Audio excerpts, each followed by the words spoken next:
Yo, Shortbox Nation, this is Botter, and I'm here to tell you right now that con season starts early this year with the return of Northeast Florida's premier anime, comic book, and sci-fi event, Collective Con. That's right, Northeast Florida's largest pop culture convention returns for its 10th year on March 8th through the 10th at the Prime Osborne Center in Jacksonville, Florida. 10 years of Collective Con, they're pulling all the stops out to make sure this is a can't-miss event. And the guest list they got going, don't even get me started on the guest list. I mean, they've got A-list celebrity guests and voice actors from some of your favorite movies, anime, and video games like Elijah Wood and Sean Ashton, Ray Park, Trisha Helfer, Ross Marquand, Max Middleman, and Bo-Katan herself will be there, Katie Sackhoff. Tell me what other convention is giving you the opportunity to meet Frodo and Sam from Lord of the Rings, Darth Maul, and One Punch Man all under the same roof. Only at Collective Con. And if you're looking to get some of your favorite comics signed, or if you want to get an original sketch from some of the best comic artists in the world, well, you're in luck, because there'll be plenty of comic and creator guests there, like DC comic artist extraordinaire Clay Mann, Harvey Award-nominated illustrator John Taylor Christopher, Marvel and DC cover artist Chris Stevens, and acclaimed Star Wars author Timothy Zahn. They'll all be at Collective Con this year. And if you're looking to bring the family, or if you want to make a weekend out of it, you're in luck, because there'll be so much going on at Collective Con that weekend in the form of vendors, fan panels, video game tournaments, cosplay contests, after parties, and a bunch of fan events. You can purchase single and 3-day weekend passes now using the link in this episode's show notes, or by going to collectivecon.com to book your tickets and hotel. Buy your tickets now, and I'll see you at Collective Con, March 8th through the 10th. Now let's start the show. Ladies and gentlemen, I present to you Mr. Shortbox, Season 6, yeah.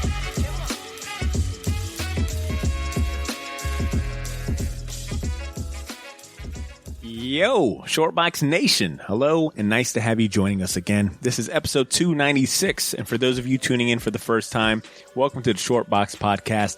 I will be your host today. My name is Botter Milligan, and I'm joined by my talented co-host, Cesar Cordero. It's been a minute since we were joined by an esteemed guest for an interview, and that's exactly why I'm excited for all of you tuning in this week, because we are joined by someone with a unique and hands-on view of the comic book making process and the business side as well. She is someone I've been looking forward to chatting with all week. This episode is made possible by our sponsor, Gotham City Limit, Jacksonville's premier location for comic books, collectibles, toys, and more, and our Shortbox patrons, whose contributions help us pay podcast bills. Speaking of our patrons, I know some of you are asking about our New Mutants review, and I'm happy to share we did catch the movie on opening night, and we recorded an in-depth review that's currently available on our Patreon site. Which leads me to a perfectly placed, shameless plug, where I encourage everyone to consider becoming a Shortbox patron. We love producing the show for you to enjoy, but we could use some help expanding and keeping the lights on here at the Shortbox Studio. You can support the show for as little as $2 a month and enjoy perks like access to bonus episodes like the New Mutants review, commercial-free listening, topic voting, and merch, and a whole lot more. See for yourself by visiting our membership site, patreon.com/theshortbox. And if you aren't in a position to help us financially, that's fine. You'll still be able to enjoy weekly content like this free of charge. But do me a favor and tell a friend or your favorite comic book fan about the show. Word of mouth really helps us grow too.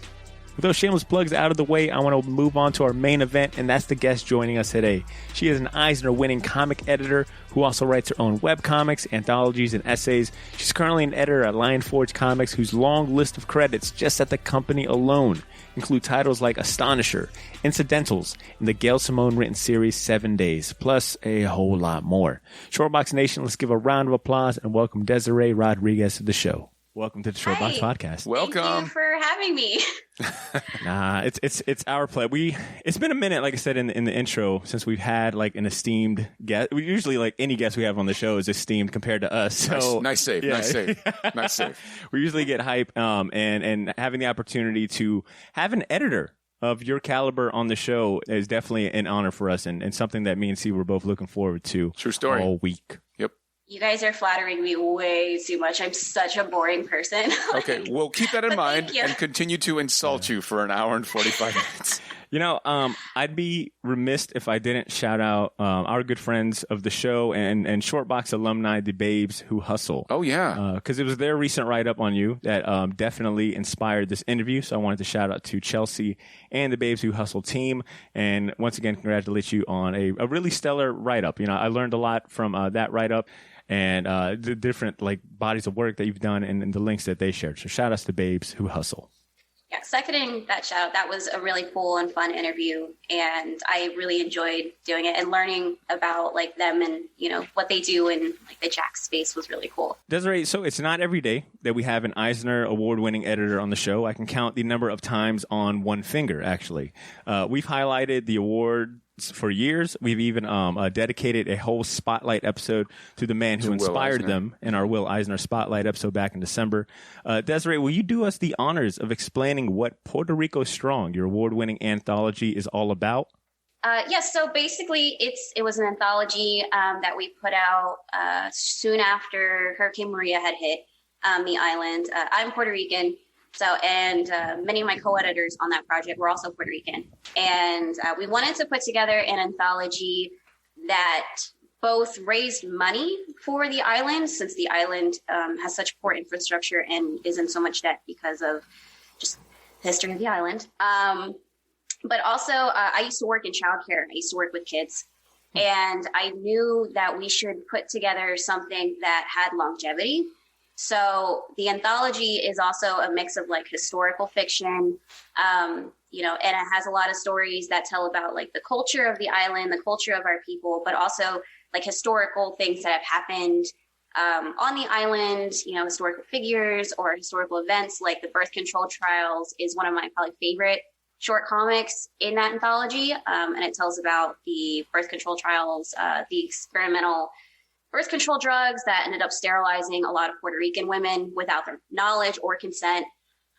So we wanted to tell those sort of stories that would also be very accessible in like schools. That way, because the goal was kind of to educate people. I believe, through education, a lot of ignorance can be cured or at least addressed. And, since there's so much that people didn't know about the island, but everybody was talking about it, they were like, well, how did it get this bad? And, how come they can't get more help and such? And it just showed, me and my fellow editors on the project, like how little people knew. So we wanted to put together an anthology with a majority of, Latin creators and tell those stories to hopefully give people an idea of the history of the island and the history of like our people. So that's kind of what the anthology is about. It got my mommy the stamp of approval, so I was like, "Viste." I mean, there you go. Right. I got it. Así es. Hey. I liked. You're about to. Sorry, Butter. We're about to exclude you big time. 100%. Big. You are done. There's going to be an hour-long conversation about mofongo, tostones, everything. Tostones. I'm gonna chime in like with something the other day. Did you really? Yes. Yes. My roommate. I was like, you know what? I really want to make ganagisa. And he's like, you know what? I support that decision of yours. And I'm like, I bet you do. Yeah, I was going to say, I bet. I love when C gets to flex like his Spanish on the show and, go full Puerto Rican on me. Don't embarrass me. An hour will pass and I'll chime into something stupid like, did you guys read Batman the other day? That's okay. I have one tattoo and it's the Tim Drake Robin symbol. There you go. So okay. I'm pretty big. Well, Bruce Wayne I can give or take, but the Robins, I'm all about the Robins. So I wanted to go back to something that you brought up with the Eisner Awards, which I thought your description of them and summary of them in that Babes Who Hustle article that they are the Oscars of, the comic book world. It's like one of the most, it is the most esteemed, I think, award you could win working in comic books. I'm curious, how did it change things for you professionally or personally after you won that award? Fun story. I came up with that phrase because Mamita doesn't know what comics are. She knows like what a Wonder Woman is, and that's basically it. So when I told her, because she had read the anthology and such, and I was like, Mommy, we got nominated for an Eisner. And she was like, Chepa, that's amazing. That's fantastic. I'm so proud of you. What's an Eisner? And I was like, all right, it's like the Oscars of comics, Mommy. And she was like, fantastic. But for personally, that night was insane. I had never been to San Francisco. Wait, no, it's not. It's San Diego. It's been a long quarantine, but yeah, I had actually never been to the West Coast at all. So it was a completely new experience and trip for me. And I was the only editor that was able to go and attend. it was a really fun night, and I didn't think we were going to win. Image came out with an anthology about the Las Vegas shooting, and I had read that, and I really loved that. And then I think Pretty Deadly was also up in the same category, and I loved both of those books, and I thought either one of those books had it. So when we won, I turned to my boss was there, and I was like, do I walk up there? Like, and he was like, yeah, you have the dress on. And I was like, good point. Like, it's a good excuse. Yeah, I like that. Yeah, it was amazing. And personally, it meant a lot because that anthology was definitely like the high point of my career so far. I love what we did with that. I love the stories we told in that anthology. I've loved what that's meant for people, and also that a lot of teachers will come up to the booths at conventions and they'll say, you know, I love Puerto Rico Strong. I want more copies for, you know, different teachers, for my classroom, for our library, you know, and that was always the goal, was to be able to use that anthology as a tool, because so many anthologies are put out after tragedies and they raise money, which is a good thing. But I didn't want something that would be like a flashbang in the industry. I wanted something that could last longer. And that's why we went for the educational angle, because then it can be just continuously used and, you know, as a resource, you know, to teach people and to teach specifically like kids and such. So hearing that, like at like the booths and stuff, especially like after the Eisners, I had a teacher come up to me and she was like, I love this, and I love showing my kids this, and I love them being able to talk about this, and it's such a great resource. And I was like, I already cried last night. You don't need to make me cry here. Like, yeah. I don't have the waterproof mascara on right now. You know, I'm an ugly crier. Like, but thank you so much. Professionally, I wouldn't say much has changed. People are more interested in my anthology ideas, which is great. So as far as like educational, like, or historical fiction anthologies, I think that would be something that would be really beneficial for the book market and the industry. But personally, it meant a lot to me, just because of my family and like my history and such. So it was cool. Can I ask something? Again, assuming somebody is listening to this for the first time and they kind of stumbled across, and maybe they enjoy comics but don't necessarily know the ins and outs of what happens. Your role as an editor, what exactly hands-on wise does that look like? I try to like describe editors as being almost like directors. We don't, like, the way I was mentored and taught to be an editor, you're not supposed to like tell a writer or a cartoonist or a creator how to make their book. Right. You are not there to write it for them. You're not there to draw it for them. You're there to bring out the best possible story that they have. So I'll give them art notes, you know, maybe change up the panel structure so that it reads a little better, or, you know, fix the lettering here, or we can do some really interesting lettering things. And people always, you know, forget lettering. Lettering is a part of the art too, and it can really enhance a book.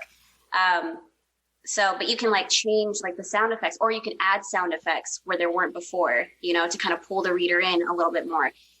For story, you know, story structure, you know, the narrative, you know, characterization, character dialogue is another big one, you know, to just help the writer and feel out their ideas and get a sense of what they want to do with their story. Like, what are their goals and how I can best help them accomplish those goals.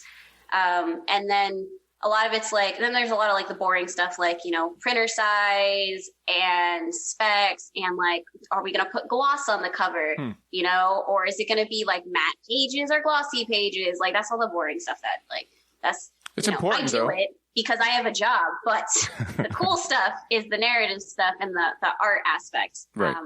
I love being able to see an artist's pencils and, you know, work together with them on like creating the best story that, you know, they want to create. And same with colors too, because you can do a lot with colors. And figuring out, you know, like how should a character look, and their look, and even their outfits, you know, like how to best express their personality through the clothing that they wear and the way their hair is done, you know, is really interesting and fun too. Because comics are such a great visual medium for storytelling. So it's important that we can enhance that visual medium in all aspects.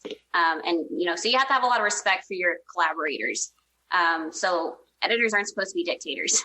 Like, since if you work on IP projects, which are something that like the company you're working for owns, which are usually work for hire contracts, then writers and creators tend to have a little less freedom. And editors too, because you have to follow whatever the company, wants for these characters. That's why like no one, like DC's not going to hire me to write like a Tim Drake falls in love with Superboy story, because it's not in the cards, unfortunately, but whatever. I would write a great one. There are certain things that you can and can't do, but as an editor, you're supposed to bring out the best, that they want to do. So it's a lot of little things. And then it's a lot of like the more obvious things like the art and the characterization of the story and such. Who do you consider great editors? Like, are there a couple names or examples that come to mind when you think like really good editors? And is there any traits that they all kind of possess?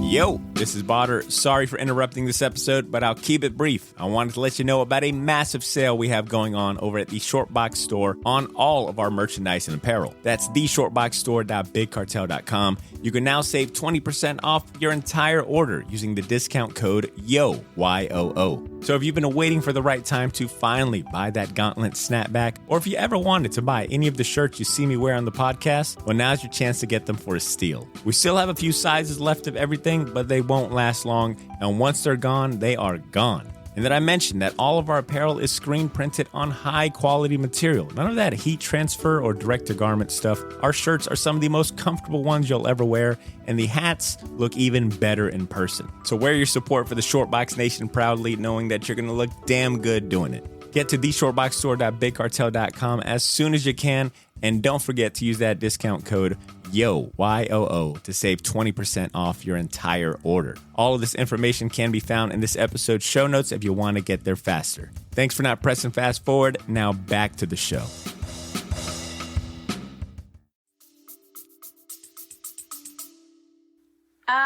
Yes, there's a friend and colleague of mine who also used to work at Lion Forge, Steens, is an amazing editor. She also is a cartoonist. So she had a book that came out with Oni Press with Ivy Knoll called Archive Quality, I believe it was. And her art notes are always fantastic. She's really able to spot an artist's strengths and work those and bring out the best in an artist. And that's something that's, again, really important because comics are a visual medium. And, if your art's not, it's not simply if you can draw well, it's if you can tell a story well.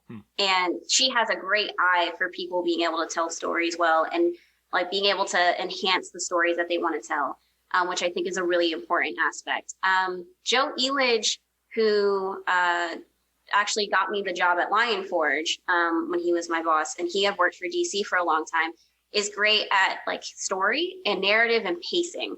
He knows how to really push a 22 single issue comic and make it that punchy and really focused story. So those are definitely qualities. There's another one, Amanda Meadows is another colleague of mine. She's great. She's able to really focus on dialogue, and she's able to find stories that are interesting and new. She's editing a book called Frankie Comics that's coming out soon. It's cute cat stories, but I love cute cat stories. Sign me up. It's great. And she has a couple other books that she's showed me that she's editing right now that are also really great and really interesting and different. So I think for editorial, it's being able to communicate is a huge deal. You have to be able to express what you mean, in a constructive way. If you have notes, because you never want to, I don't want to say hurt feelings because that sounds passe, but you never want to give someone criticism that's not constructive, and it's learning how to navigate and talk to people in different ways. And since it's comics, you have a lot of people that are from other countries that you work with because of freelancing. So, working through language barriers and stuff is important too. So things like that are really important. And then grammar is a big one because you're reading through pages and pages and pages, and you have to make sure that things are spelled correctly and commas are where they should be. And then in dialogue, like maybe this doesn't need a comma because that's not how people talk, So maybe they're not speaking perfect, grammatically correct English. So you have to kind of balance that too. And there was an editor I used to work with named Erica, and she was perfect at that. Like she had such an eye for that. So things like that I think are really important. And how did you land, your role at Lion Forge as an editor? Me and Joe and I had actually known each other through Twitter, just tangentially, kind of, because I'm such a big Batman, since I'm such a big Robin fan specifically, and he was a Batman editor. He was always like, "Hey, we should talk about like Batman and Robin. Like we should have a Batman talk." And I was like, "That sounds awesome. I love that. I could just go on and on and on about Tim Drake." So he called me and he was like, "Hey, do you have a minute to like talk?" And I was like, "Yeah, of course." And I thought we were just going to talk about Batman. Like I was getting my Robin comics out. I was about to pull out notes and like, sheets and like references. Really schooled. Yeah. You remember when he fought KG Beast in the 90s? It was awesome. And then he was like, Des, do you want a part-time job? Like being my assistant? And I was like, yes, I'll yes. Like, sure, of course. And he had actually told me that the reason he had wanted me for his editorial assistant was because I had written an article for Nerds of Color, and it was called Being Latinx in Comics. And it was basically an essay, a long-form essay, where I went through some of the history of Latin representation in comics and some of the issues with that representation, and basically how like comics can address those issues and be better and stuff. So, he's like, that was a great article. I loved that. And, I would love to have you like, helping me build this superhero universe, the Catalyst Prime stuff. So I was like, yeah, sure. Cool. Let's do this. So that's how I started. I started off as an editorial assistant, and then I just kind of slowly moved my way up. Do you think being not only a woman, but a Latina woman working in comics has shaped your career uniquely or made your professional journey different? I would say so. I don't use Twitter often anymore, but I've definitely written things that have made people mad. And I'm too lazy to deal with confrontation. Plus it's Twitter. It's so yeah. It's so evil. Evil echo chamber. I'm really lazy about it. Like I don't want to argue. I don't want to debate. Whenever I wrote an article about diversity or representation or colorism, I wrote one about Maggie Sawyer, the actress that was on Supergirl, because she was actually an Italian woman. And I went into the history of like Hollywood hiring Italians to play Latin people and how harmful that is and how that erases, indigenous Latin people and also Black Latin people. Like Afro-Latinos and such. The whole point of it wasn't really to knock this actress, she's inconsequential. It was more to explore the history of why this is happening and the biases and, the kind of structural systems that allow these things to happen. But some people didn't see that way. Some people thought I was attacking her or like their ship. And I was like, that's cool. I'm not going to engage. So I don't use Twitter that much. When you go to conventions and stuff, and this happened when I worked in comic shops, you always kind of have to prove that you belong there.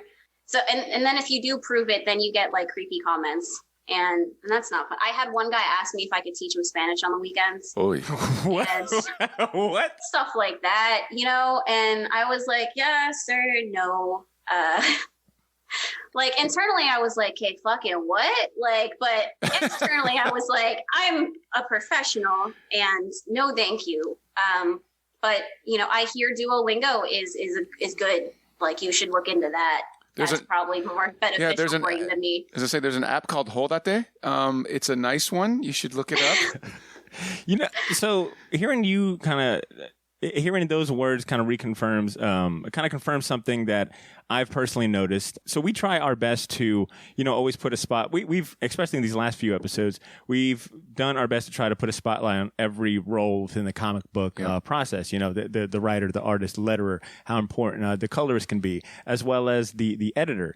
And what I've always kind of noticed is when a comic book does really well, it's typically the comic book or the writer and the artist that get a lot of the praise.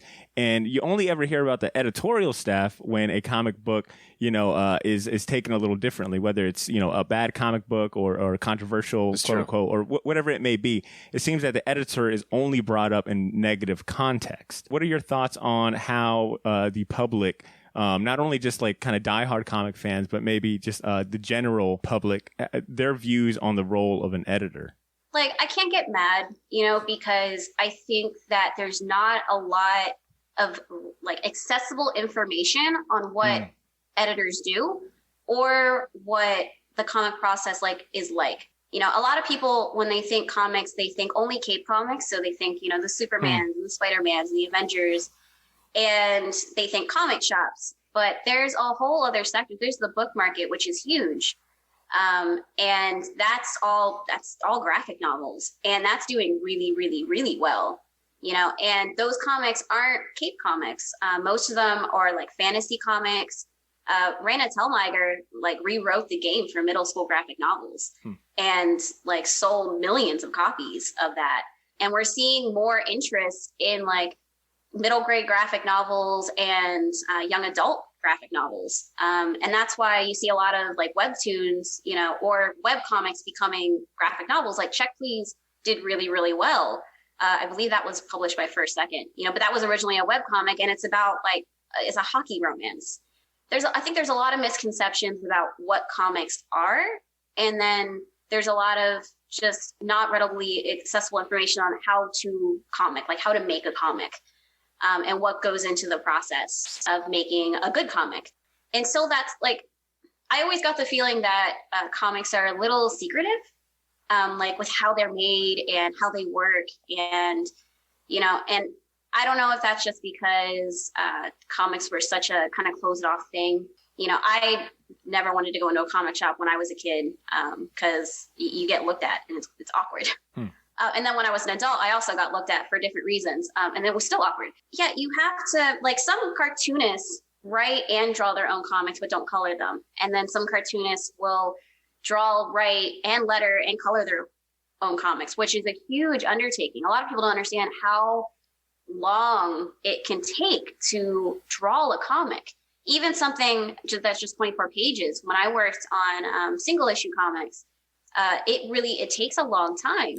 You have to have respect for the work that goes into that and give people the time they need to go in, especially because a lot of these people are freelancing and, comics have no union, so there's no benefits, and then for editors and such, it's a lot of networking. If you want to get into comics and you want to become an editor, you don't have to work for a publisher. You can do freelancing, but you do have to kind of network.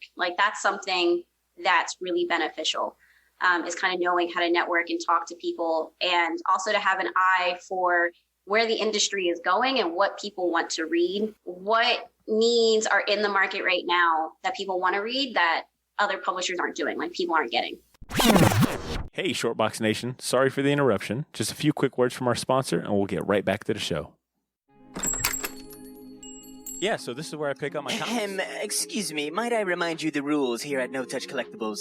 No loitering, no friendship, no touching the merchandise without gloves, and no free bags and boards. Yeah, man, I know. This shop sucks. I don't even know why I shop here. Well, we could go to Jacksonville's premier location for comic books, collectibles, toys, and more. You okay? At Gotham City Limits, you get 10% off comic books in your pull. 20% off trade paperbacks and hardcovers, 10% off high-end figures and statues, and free bags and boards. It's practically criminal. And that's why Gotham City Limits is a place of the people. How many times have you watched the Batman trilogy? I'm ashamed to say. Well, I mean, they're not bad. One time for every time the Joker has taken the city hostage. Are you done with that? Yeah, I'm done. Well, let's just go take our business there. Gotham City Limit. It's the comic book shop Jax deserves, but not the one. All right. I get it. It's a great shop. Let's just go. And how do you personally go about tracking those type of trends and making those type of decisions? Like, are you actively always kind of absorbing as much? Are you reading a lot of headlines? Are you visiting any blogs? I mean, how do you go about doing it personally?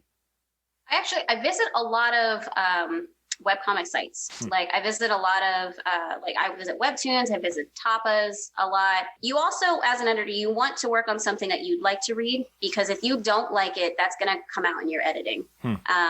You look at the market as a whole, and usually, we'll do this in like department meetings or such and such, and Publishers Weekly is a great resource to kind of get an idea of, what people are reading, what people aren't reading, and where the industry is kind of standing at. That's more catered towards the book market than it is the direct market.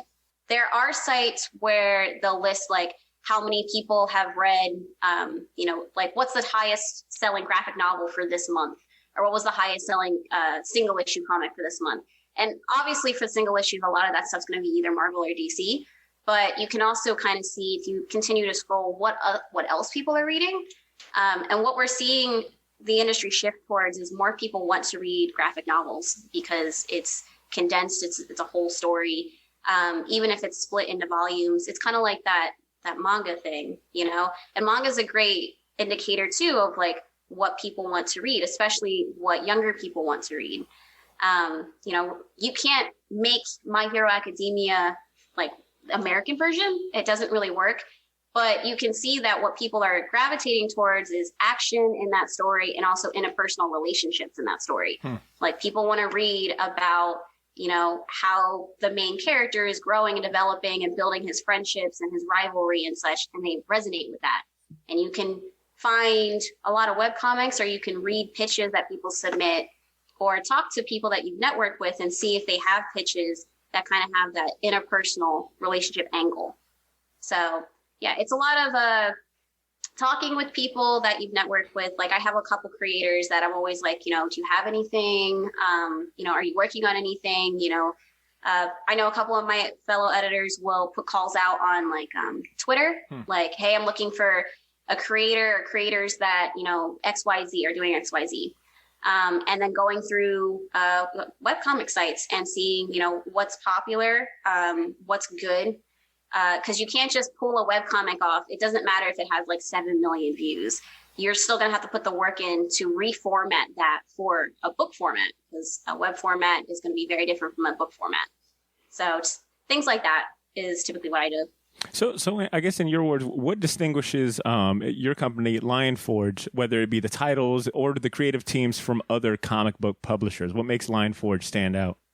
I think for us, we have more of a focus on the book market. At least that's my feeling. We're open to a lot of different and new types of stories. Like we're really into, like, if I bring a romance anthology to the table, that has a chance of going somewhere, which I really like. What I found fascinating by Lionforge is that you guys group your titles to kind of age appropriate titles. Yeah. So I always really liked that aspect too.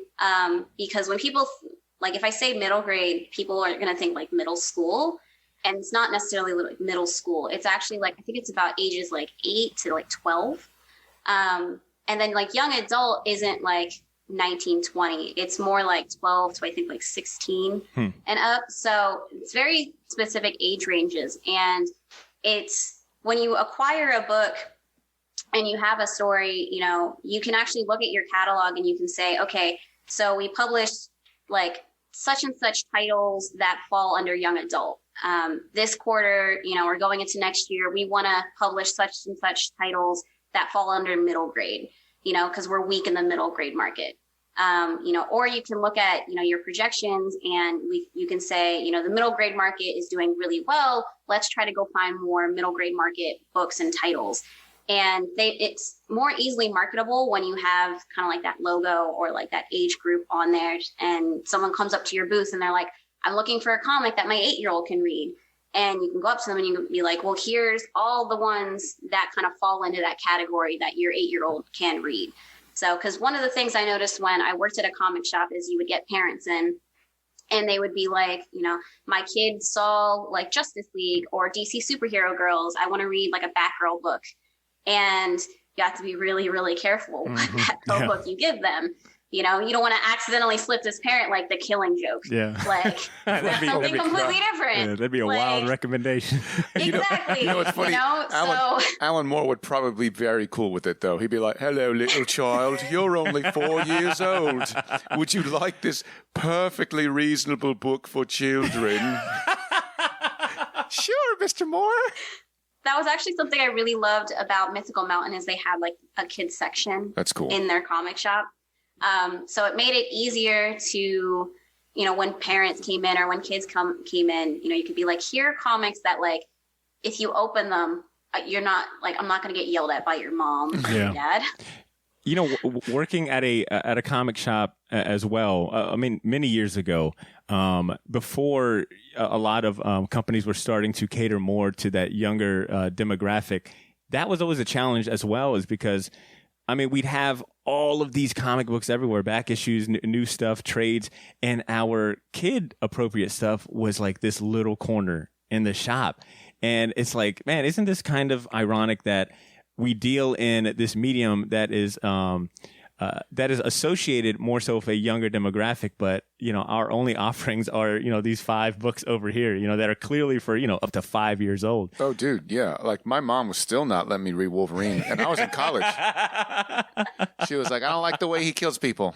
You're like, Mom, that's his appeal. I'm like, I'm 31. So I think that is what I kind of got from Lion Forge and going on the website and reading what you guys have to offer is that you guys are very conscious about what you guys are putting out. Whereas maybe if you were to compare it with some other publishers where I feel like they really lean on what they know and what they've always done, it seems that you guys actually take into account like where is the trends going, where are we, you know, slacking at, what can we offer, and most importantly, I do like that educational aspect. That's a very cool thing to have in the forefront when creating art and things. You know, is what's the purpose going to be other than entertaining? And hearing you talk about working, you know, your time at Mythical Mountain, and big shout outs to, you know, Kathy, Jamie, and Sean as well, fans of the show and good friends of ours as well. How did that impact or inspire you as you're like editing comic books? I mean, how did that influence what you do now? It really gave me an idea of how like distribution works and how the ordering process works and, you know, how like you work with Diamond. Because I'm an editor and I don't work in like our sales department, I don't work with Diamond directly. I'm there when Diamond or Simon & Schuster need like materials so that they can promote a book. But other than that, I don't have much contact with them on like the day-to-day basis.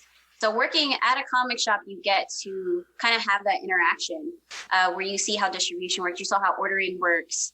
You see how kind of like the variant system works and the frustrations that can come with that. Bless Kathy. Mm-hmm. Yeah, for sure. And, you know, and so that was really great. And like, you know, what people are buying, what people are reading, you know, and it was also just fun. Like, yeah, I got, you know, hit on a lot, like, inappropriately, but it was also a great time just to talk to people that love comics, you know, or that had little kids and that loved comics, you know, and they wanted to talk about Teen Titans Go, and I was like, finally, you know, see, Teen Titans Go is for you, not for the people that are cranky on Twitter about it. Like, this is so great. Like, yes, I have Teen Titans comics that you can actually read. This is awesome. But yeah, I really appreciate that I've kind of worked like at the forefront, you know, in a direct market space in the comic shops. And then I've written for websites about comic media, both print and live action.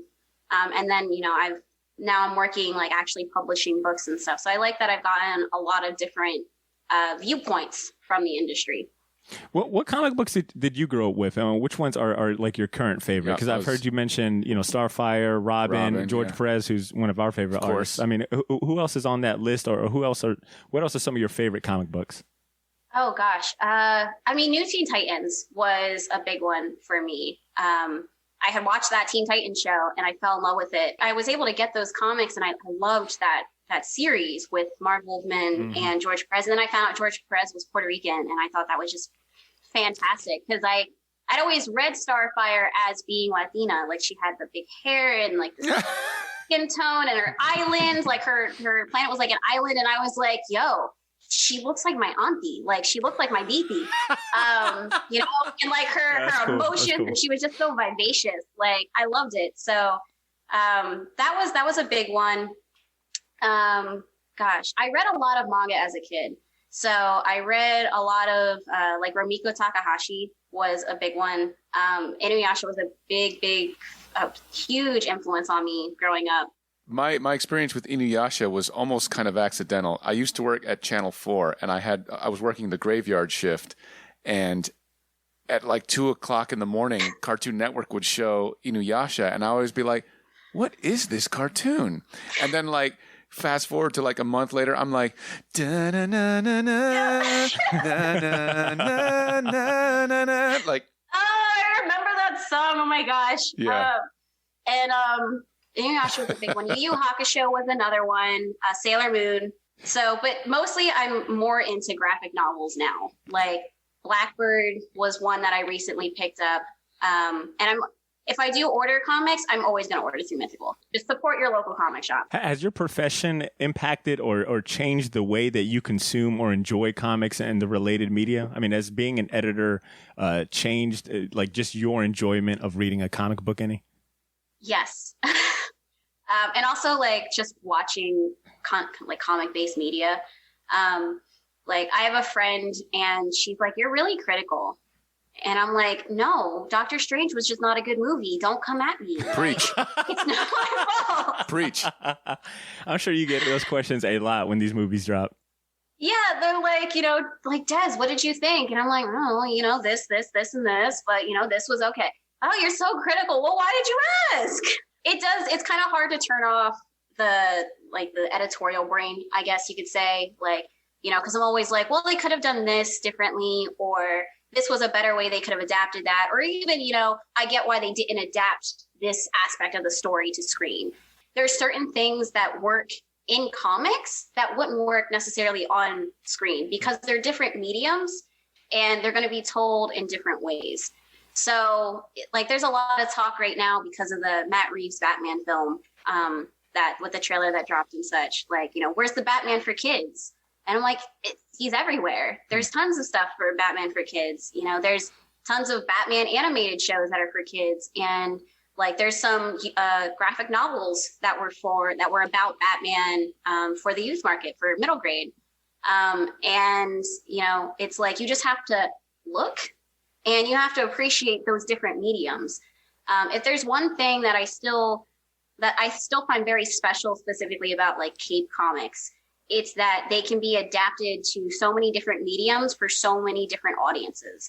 You can have a story about Wonder Woman that's for adults, but also for young children with like the DC superhero girl stuff, and then stuff that's for more like teenagers.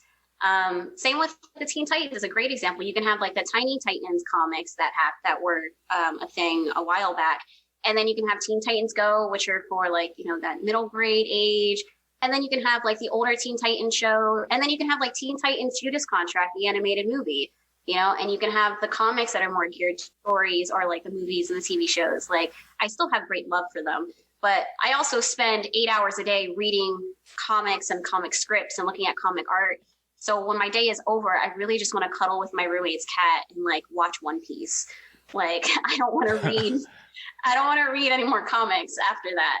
No, I know the feelings. Some weeks it's like I feel like all I've done is talk comic books, and I'm like, I don't want to look at one more cape. Yeah. That's a lie. That's a lie right now. You're trying to be cool in front of her. You're lying. The other day, Spider-Man did this. Yoshi. Desiree, what are you currently? What's on like your current workload? Like, what are you working on, and what's a typical day for you at this point? Typical looking for pitches, looking through submissions because we get a lot of submissions, and talking with different creators about books that they're working on, or even ideas for what their ideas are. Because if you find a creator that you've known and you know their work and they have had previous work and they're like, I have an idea, you know, and this is how far I am, you can work with them to create a pitch. And if you're a creator, learning how to pitch is really, really important. And it's not just like, like I think Star Trek meets, I don't know, a Quentin Tarantino movie isn't a pitch. It's just an idea. It's just a sentence. I need to see like who your audience is. Like, who is this book for? Is this for young adults? Is this book for older adults? What genres is this book hitting? What are the goals of your story? How much of your story has been completed? Do you just have an outline, or do you have script done? Are you going to need a colorist, a letterer, an artist on this book? Or are you doing all that yourself? And if you are an artist, like, do you have sample pages? Do you have character designs? Because those things tend to really help. They aren't required. Usually when we say like, hey, sample pages or something like that, people get a little scared. They're not required, but they do enhance like a person's pitch. And you have to really think like, is this story that I want to tell needed? Like, is this story something that, is the market flooded with it?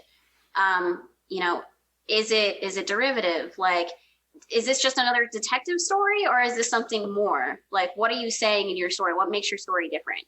And being able to kind of identify those things is really important when you're submitting to an editor. Because then like your editor has something to work with, and they will work with you. Like, I work with people, especially recently, on just like massaging their pitches out, figuring out where they want to go.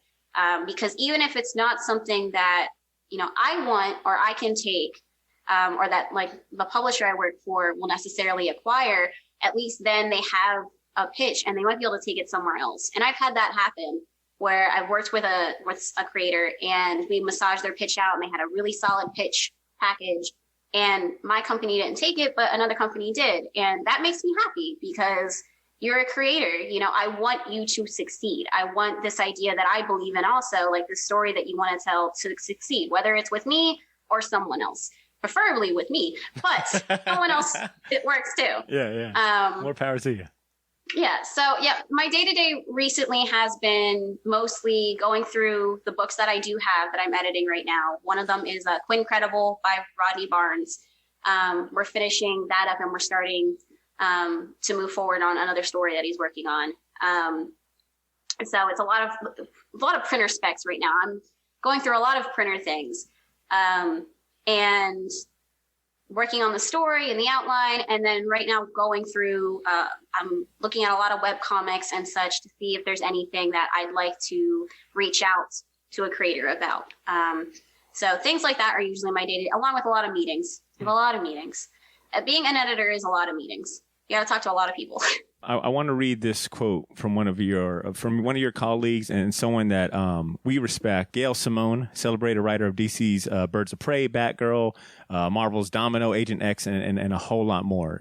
She said in this Deadline interview, when talking about the Catalyst Prime universe and the comic book series 7 Days, that the biggest surprise has been the editorial team. They're just these brilliant, dedicated, stylish, wonderful young women, and they bring something I've not really seen at any other publisher. They make comics that feel like they were created today, not 1939. I love them to pieces and rely on them utterly. End quote.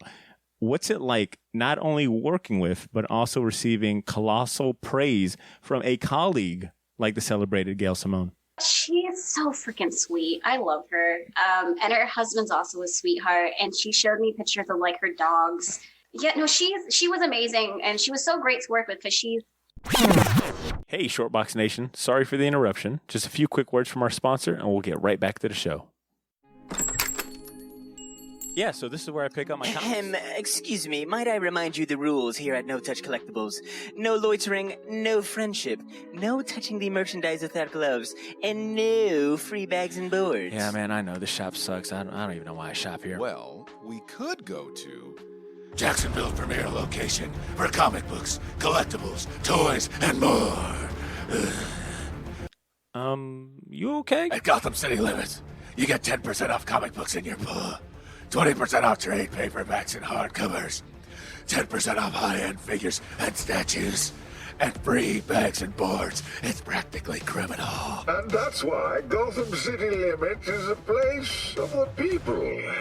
How many times have you watched the Batman trilogy? I'm ashamed to say. Well, I mean, they're not bad. One time for every time the Joker has taken the city hostage. Are you done with that? Yeah, I'm done. Well, let's just go take our business there. No, there's any limit. It's the comic book shop Jax deserves, but not the one. All right. I get it. It's a great shop. Let's just go.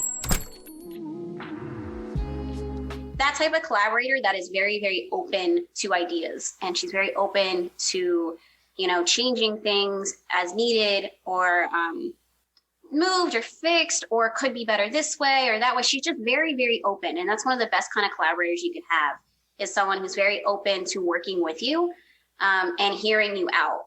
Because not everybody is. Some people are very protective of their stories, which is understandable. But it can make the collaboration part a little difficult. So working with Gail was awesome. When she came up with the idea for the main character of 7 Days, who's Tillian, she was like, I want to make her Puerto Rican. And, I want this artist, Chris Batista, to draw her. And I was like, I love that idea. And we went through a couple different character designs, and the one we settled on was really great. And then, we went through like how she would speak Spanish, because Spanglish isn't just saying like one word and then like, it's not saying like "sí" and then like the rest of your sentence. That's not really how Spanglish works. So that was really cool to be able to kind of build a character like that from like the ground up with a little bit more knowledge and stuff, and, come up with like her character design. And, Gail was and I loved reading Gail's scripts. Like some scripts, everybody kind of scripts differently. There's no standard in comics, which is kind of like a double-edged sword. But reading Gail's scripts was always just so cool. They're so high energy. And I loved her descriptions, and I loved her, like, her dialogue and such. And, she was just always very open to changing things. Like, we had to change the character's dialogue once, and she was like, absolutely. Like, I didn't even think of that, like, I'll fix it right away. Like, that was great. Because, again, some people are very, very protective of what they write. So that 7 Days was a fun project to work. It was a hard project. It took a long time, and it was a big undertaking, but it was a really, really fun project. Can you go into a little more detail as to what the premise for the comic book series 7 Days is, and maybe even talk a little bit more about Catalyst Prime universe and how that imprint ties into Lion Forge? For the Catalyst Prime imprint, basically, there's a free one-shot that's available on Comixology that you can read. It costs nothing. And it's just called Catalyst Prime. It was a free comic book day exclusive. And the idea of it is it's a very science fiction oriented story. And a meteor is going to hit Earth, and it blows up, and all the little chunks land on Earth, and they have radiation, and they start to change the environment, and they give people powers, enhanced abilities, essentially. And the stories that came out of that were about specific individuals who either survived that initial like space mission to blow the asteroid up. Like Summit by Amy Chu was about one of those astronauts. Noble by Brandon Thomas was about one of those astronauts. And I loved what both of them did. So 7 Days took place about 2 years after that. And basically Gail wanted it to be something where people could read it and not really know a lot about the universe or anything at all, and be able to just jump right in, and it would be like an action type movie, like one of those big blockbuster summer movies was her idea. So she introduces some new characters, but she also uses a lot of the characters that we had already had. So you'd see like Summit, you'd see Noble, you'd see Excel, Astonish shows up for a little bit. Quinn Credible is a big one. And then she introduced Tillian, who was kind of like your reader insert, your reader point of view character. And she meets the big bad guy, who's Krellin, who basically he's terraforming Earth. He was the one who had sent the original meteor from that first issue. So, and he's like, Earth is mine now. Like, suck it up. Like, this is my place now. And everybody else, and he's like, y'all got a week to live, so chop chop, like, figure out what you want to do. And the rest of the heroes are like, yeah, that's not cool, bro. Like, I like my house.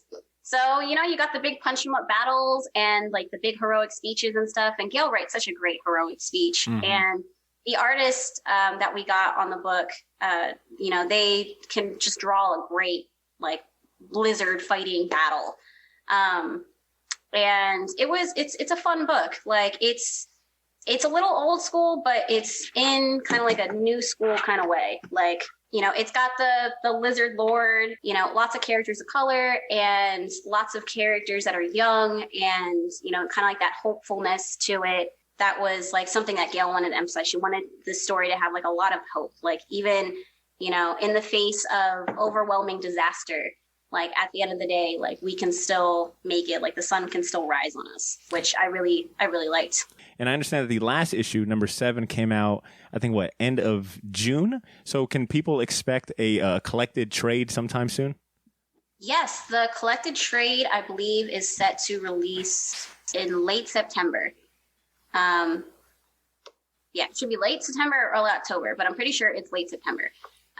So that's really exciting. I'm really excited to see the trade. I loved the cover. I loved the artwork, like lots and lots of hard work went into that book, from a lot of different collaborators and, from Gail herself. But yeah, the trade is coming out this fall. It's cool now to see like a lot of media be creator focused rather than, it be company driven. It's like, Gail Simone is doing this for a publisher who isn't, the usual, suspects in the big two. I mean, how did it feel personally and from a company standpoint to have Gail Simone attached to this? It was really awesome. It was really cool. And Gail is a very down to earth person. She's not someone that puts on airs or anything like that. And she'll talk to you about anything. And she has so much knowledge as a creator and as someone that's worked in a lot of different facets of the industry, both on like the print end and then like in animation and film and such. So she has a lot of knowledge and she's very, very willing to like share that knowledge with people, which I think is awesome. I learned a lot just talking with her. And she has a lot of ideas and, she's got a lot of passion. And after she's been in the industry for like 20 years or having that sort of passion for that long in one industry, I think is phenomenal.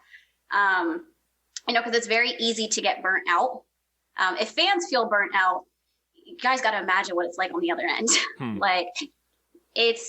It can be easy because you want to create stories and you want people to love them. And then sometimes stories don't hit, or sometimes stories get put in production hell, and they don't come to fruition like you hope they would. There's a lot of stuff that goes on behind the scenes that like either people can't talk about because of NDAs or, just they aren't spoken about. And it can just be hard, especially if like relationships dissolve between like you and a creator, for whatever reasons. There's lots of different reasons. It's not dramatic as it sounds, not as dramatic as it sounds. But it can be a hard thing. And especially if like, you hear lots and lots of news stories, like comics are dying, the industry is dying. And you don't want to hear that. Like, I need my healthcare. And it's really not. It just needs to evolve and change. There's still hope for the industry.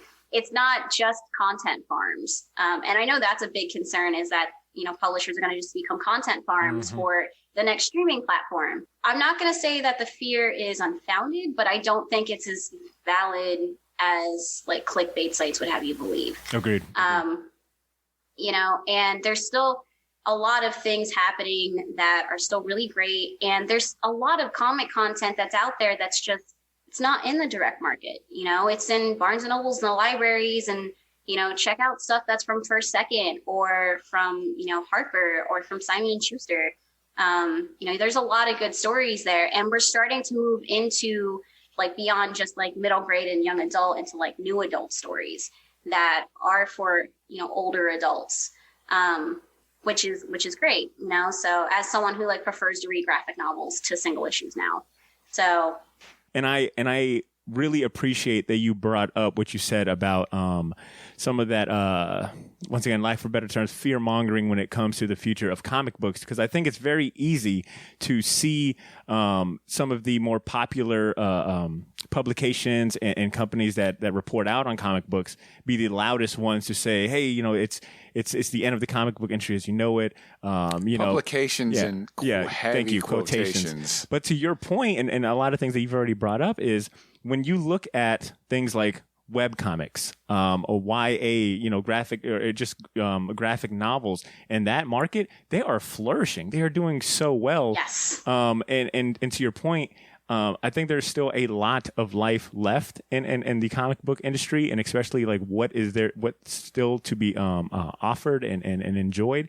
I think it's going to change. Like what we've maybe all of us here at this table have grown up with, that will probably be a thing of the past. But creators creating comic books and people enjoying them, I think that's still got plenty of more life to it. Yes, life finds a way. Thank you, Steve. Yes. Exactly. It's ironic you bring up that quote because, you also see kind of the same sentiment mirrored in like the movie industry. People are like, oh, it's just remakes nowadays, and it's just big blockbuster movies, or it's just cape movies. There's still a lot of great movies that are coming out. Both, well, I mean, obviously not on the big screen right now because of the pandemic. But before that, there were. And, there's also a lot of like great foreign cinema, and there's great like original films that are happening on streaming networks. Like I loved The Old Guard that was on Netflix, and that was based off a graphic novel. Greg Rucka wrote that book, and he wrote the screenplay. And that movie was fantastic. I love that movie.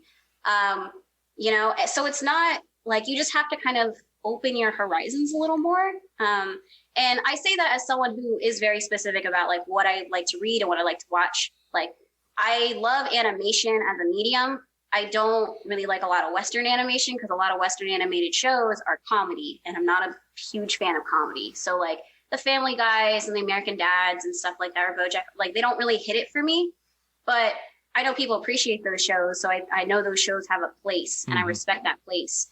And I would love to see Western animation evolve and grow to include stuff like Castlevania is a good example, and like more shows and content like that across the board, to be more fantasy stories. I love fantasy stories. Fantasy stories are my jam.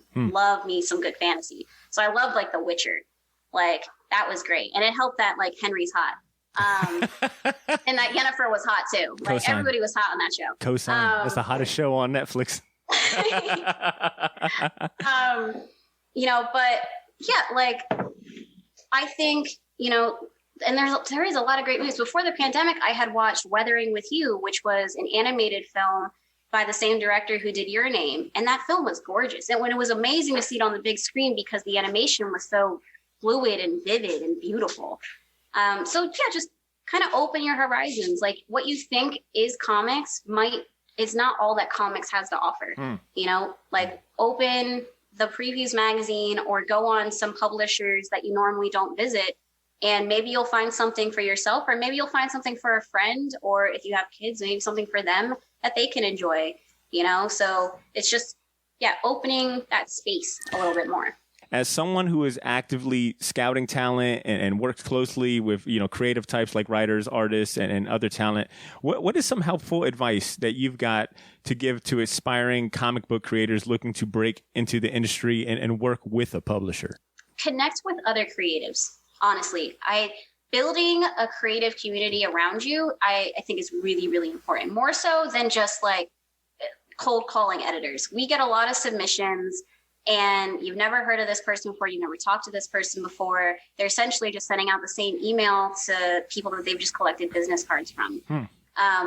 What I really think is best for creators is to find a community. And with the help of like social media and, the internet, it's a lot easier. Join Facebook groups. If you're like me and you don't use Facebook, join Discords. I'm on a lot of Discords. I talk to a lot of different creators. I get an idea of not only like how they should be treated, and the issues that they've had with previous editors and things to like avoid, but also it helps me with like my own writing, and it gives me an idea of, how to better write a story that I'm working on if I'm scripting a story. And it's great to have feedback too, because we have a lot of artists and they'll be like, here's the thing I drew. And people can be like, this is awesome, and maybe change this one thing, or, just compliments, or it could be a combination of like compliments and constructive criticism. And they're also helpful in the way where they can be like, hey, I have an agent. I think my agent would really like to talk to you and work with you and help you get work, and people should learn about the agency, like the agent process of, getting an agent. If you're going into the book market, I would recommend getting an agent. So, and that can be very intimidating for someone who's new, who's never worked on a comic or anything like that. Anthologies are a great place to start. And to get started in anthologies, you kind of have to have that creative community. I was just on an anthology, Manana, and I knew the editor, and we had worked together before on a couple different projects. One where I was editing her, and another where we were just collab partners.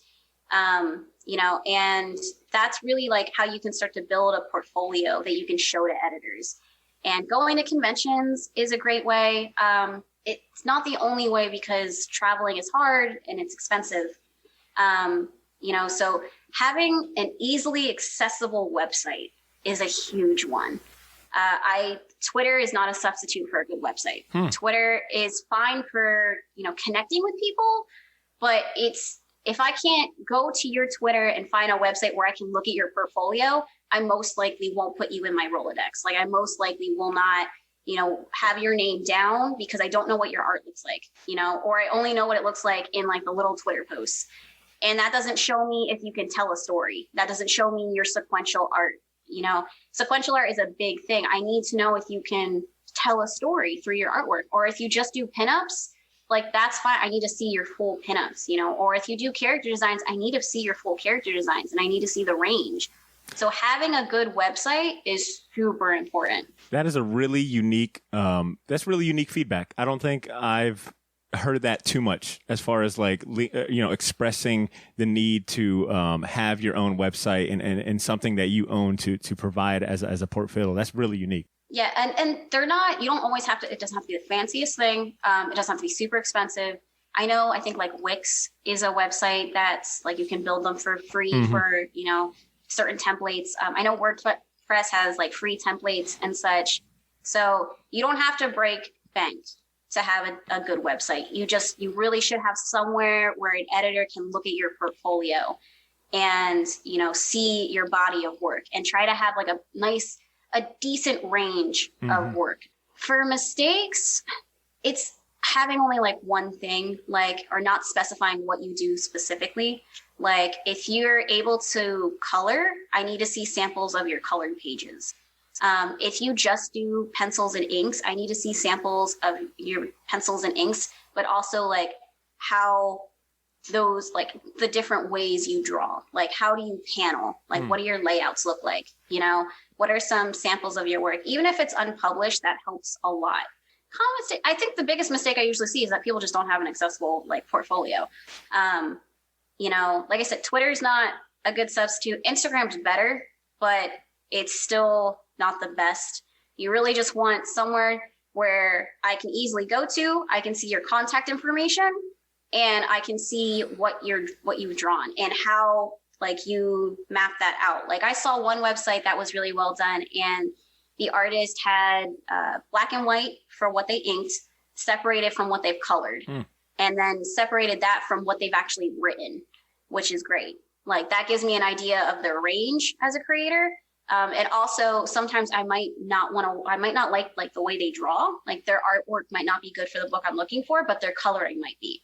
And I might want to hire them as a colorist instead.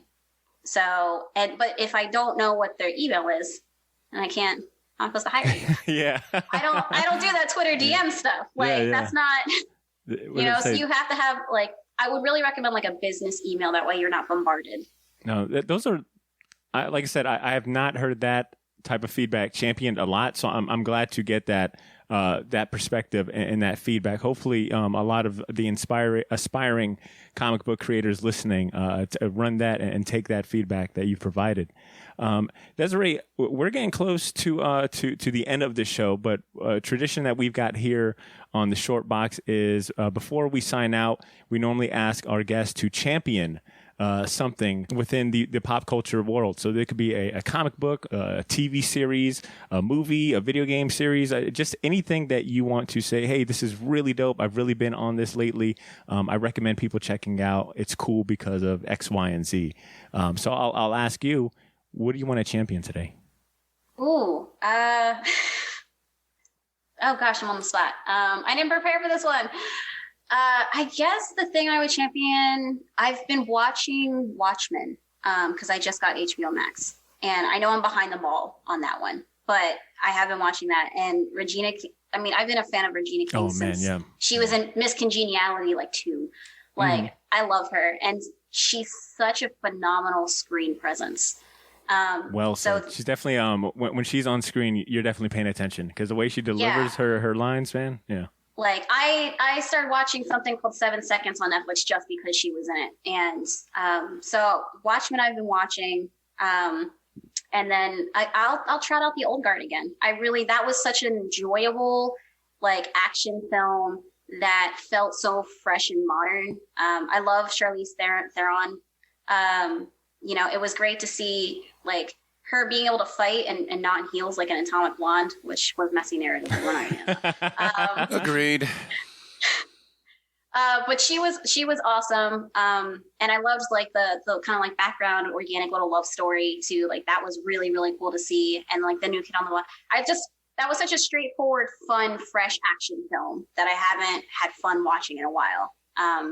So The Old Guard and Watchmen are the 2 big things that I've been really into right now. Those are solid choices, and both of which that I think I've come on and spoken really highly about. And to your point, The Old Guard for me was the same thing too. I just wanted to throw something on while like me and my girlfriend were having dinner, and I was like, hey, I think this is based on a graphic novel by one of my favorite writers, Greg Rucka. Let's just see how this goes. And to your point, it was just simple, fun, like, and I didn't have to continue watching it. It was like, spend an hour and a half, have a good time, and I got the story in full.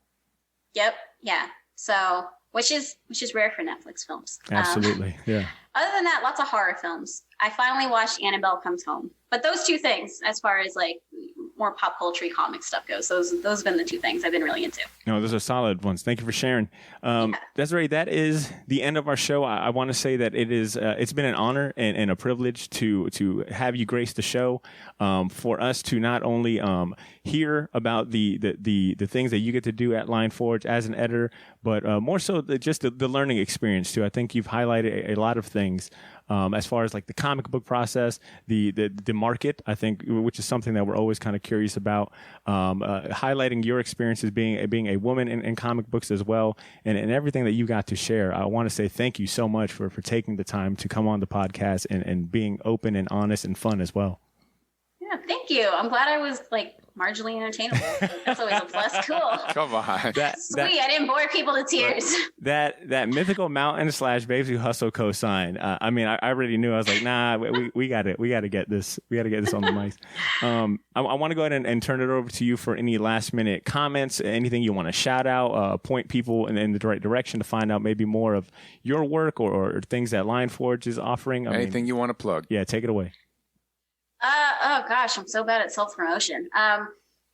My social handles are all the same. It's Puerto Rico Desiree on Instagram and Twitter. I'm not Twittering much because the Twitter is not my thing. But I do post on Instagram a lot. Hopefully everybody's just safe during the pandemic, and things will hopefully get healthier again and, be able to go outside. Which would be nice. But yeah, no, I check out Manana from Power and Magic Press. I have a short story in there with an amazing artist. And Power and Magic Press does a lot of amazing graphic novels and anthology series. I love their work. And that Kickstarter just got funded, so that's really exciting. Hey. So yeah, it's awesome. So yeah, and I don't know if anybody out there really likes pop culture themed makeup. I'm like an expert in that one thing. I'm not an expert in anything else, but damn it, had you culture themed makeup, I got you. Yo, had you brought that up earlier, we could have put more of a spotlight on that. I don't think I've ever heard that niche. Me neither. That's what this is. It's all makeup packaging from different pop culture themed makeup that I have behind me on my little corkboard. What's a line or a particular product that you would champion to someone? If anybody likes SpongeBob, there is a SpongeBob eyeshadow palette from Hip Dot. I might just buy it just because why the fuck not? You're right. Like what? Like I can have eyelashes like. First like off, SpongeBob? You already have it. Yeah. So don't be modest. Don't be. Damn, no, that's pretty cool. That's a good way to sign out, Desiree. Yeah, you're welcome. Awesome. Desiree, thank you so much once again. Appreciate you. Don't be a stranger. You are now among the Shortbox alumni, so you've always got a place. Sorry. Here. Yeah. So you've always got a place here with us, and I hope the rest of your week goes well. Thank you so much. Continue to stay safe. Thank you. Yeah. Thank you, guys. You too. Thank you so much for having me. All right, Shortbox, that is the end of our show. Hopefully you guys had just as much fun as I did. Thank you for hanging out and sharing your most valuable commodity with us, which is your time. Thank you. It is appreciated. Make sure you check out what Desiree is working on or any of the numerous Lion Forge titles she name dropped by visiting lionforge.com. I personally want to recognize and shout out our sponsor, Gotham City Limit, and of course, our Shortbox patrons. If you feel inclined to help us keep the lights on here at Shortbox Studio, consider becoming a Shortbox patron. We'll reward you with bonus episodes, commercial-free episodes, as well as exclusive merch. Check out what we have to offer for your contributions on our membership site, patreon.com/theshortbox. And with all that being said, listeners, stay safe, stay healthy, take care of yourselves, take care of each other. We'll catch you next week. We'll be checking in with the crew to celebrate the New Mutants release by reviewing the comic series that inspired the film, The Demon Bear Saga, aka New Mutants number 18 through 20 from the 1983 series by Chris Claremont and Bill Sienkiewicz. We'll also get around to some emails and voicemails submitted by listeners like you and a whole lot more. Feel free to leave us your thoughts, comments on the movie or comic series, tell us what you thought about this episode, or just chime in and say hello. Write us at theshortboxjacks@gmail.com or leave a short voice message on speakpipe.com/theshortbox. Have a great week, make mine Shortbox, and keep it geeky.